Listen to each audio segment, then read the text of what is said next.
Okay, our next speakers are Steve Prewitt and Tietjen Smith from Texas A&M University Commerce, and they'll be presenting on the topic of overcoming barriers of a rural university. My name is Tietjen Smith. I am the department head at Texas A&M University Commerce. This is Steve Prewitt. He is one of our PEAT professors, and he is really awesome. And we're going to talk a little bit about our university, give you a little background, talk about our PEAT program, which actually is doing really well. I hear across the nation people talking about programs closing, and ours is not. It is really thriving, and so we're going to talk about maybe some things that are allowing it to thrive, and then look at the future. So, like I said, PEAT programs across the nation are being phased out. We've talked about it. Even PhD programs are going the way, which is a little bit problematic because then we don't have teachers to teach pedagogy. We had a outside review in 2014. We had some people come in to do a review my first year as department chair, which is like the worst thing ever to do as your first year. And we did it a year early, and I told them it was okay. And after I said that and got into the process, it was a little scary, so I'm kind of berated myself, but I get a little wild till that happens again. And one of the recommendations was that we get rid of our PEAT program. And I had a couple of faculty members that weren't really happy about that and basically freaked out. So, because we did have a healthy PEAT program, but because a lot of the Division I schools were closing their programs and that was trickling down, that they felt that this wasn't going to be a viable option for the future. The exercise science was growing quickly, and that's where we needed to put all of our resources. And at the time, I think we had like 8 tenure track faculty. That was one of the main reasons we were having problems, that we were understaffed, and they want us to focus more. So what we did is we got together to try to figure out a solution to that, which I'll talk about in a minute. In the state of Texas, Texas allows the school districts to decide whether they have physical education or not in schools. I was recently at another conference talking to another professor who said in her state, her children only had 1 day of physical education. And in Texas, in our school district, my kids go 4 days a week. And I was just kind of like, really? It was kind of like you get kind of caught in your own little world, and you don't realize what it's like across the country. I mean, I know in some states, they've just totally done away with it, which is a real problem. It's a huge advocacy problem. It's something that we all need to work together to do something about.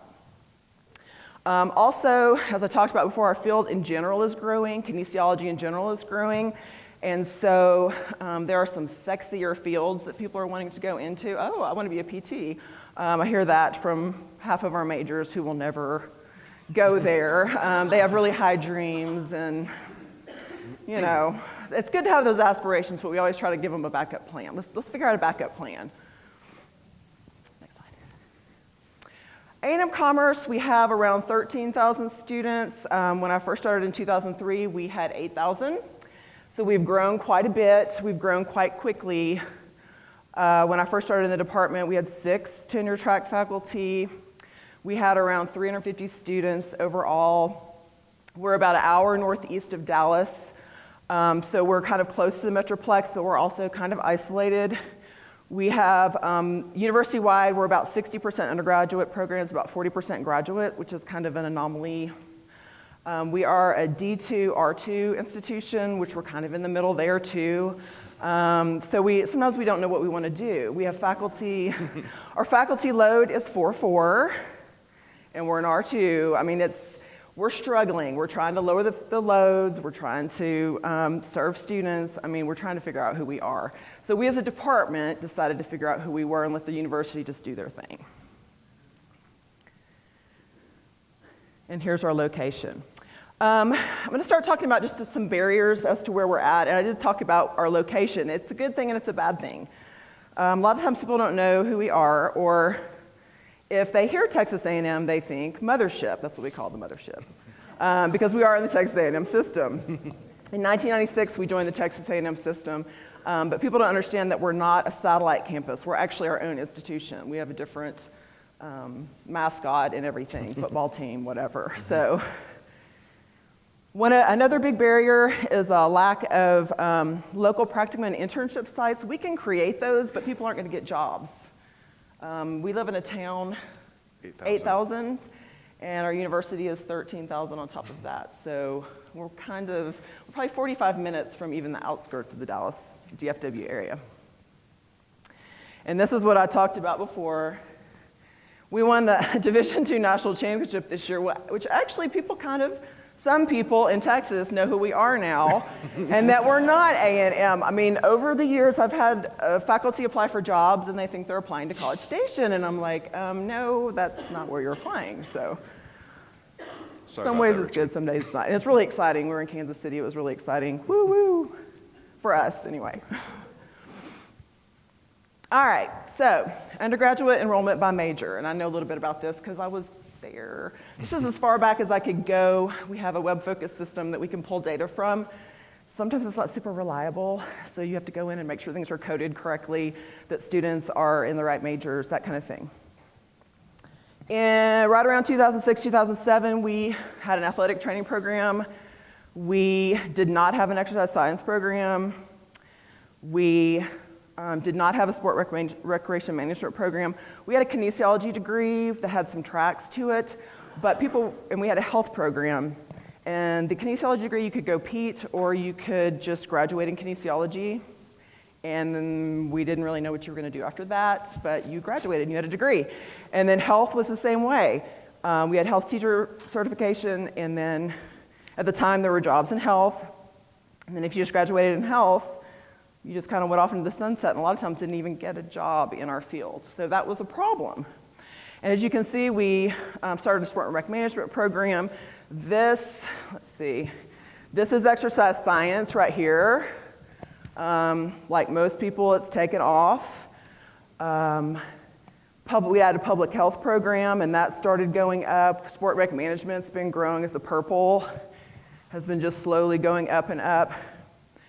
And initially, this is our kinesiology here, but that's when it was together with exercise science. So now they split and they're back together, except we have tracks, so I was able to separate them back out. But as you can see, it's been pretty consistent. There's a little bit of a dip because in 2016, we decided to enforce a GPA requirement for upper division classes because we found out that predicted, of course, whether they were successful or not.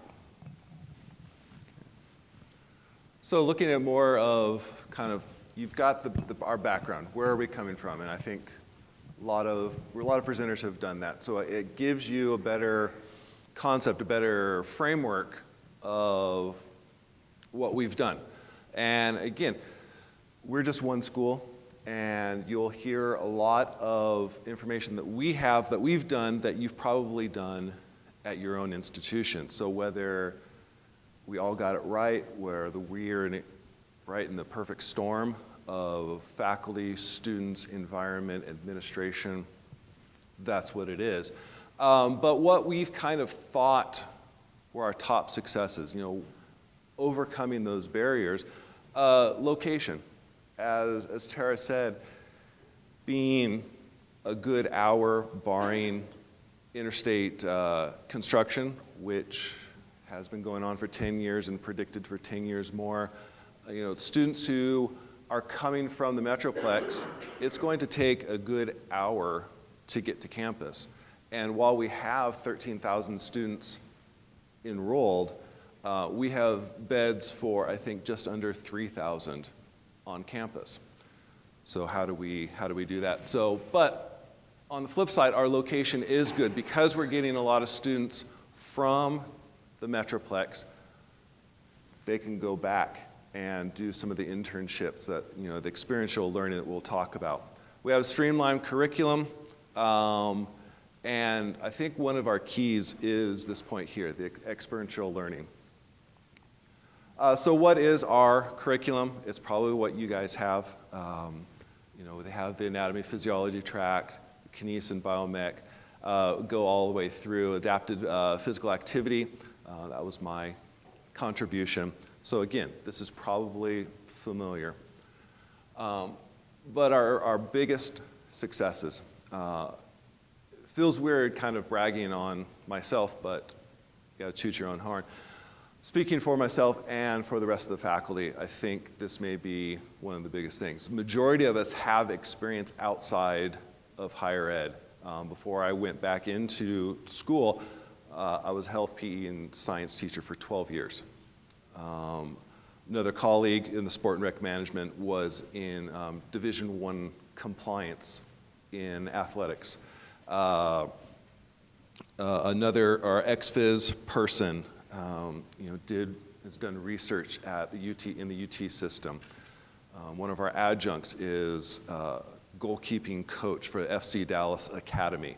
So we're bringing in all of these real world experiences and taking that and telling the students, all right, here's the situation, let's talk about what was done. Now, what would you have done? Put yourself in that situation and go on from there. I think we're flexible. We're willing to change some of our content and our curriculum within the course, still reaching those outcomes that administration wants, but applying it and tweaking it so that our students get the best education. Case in point, like I said, I teach the adapted physical education, and I've been teaching it as adapted PE. Well, a majority of our majors take it, and so all of a sudden you get students in the class who want to be a PT, or they want to be a personal trainer, or whatever. They don't want to be a PE teacher.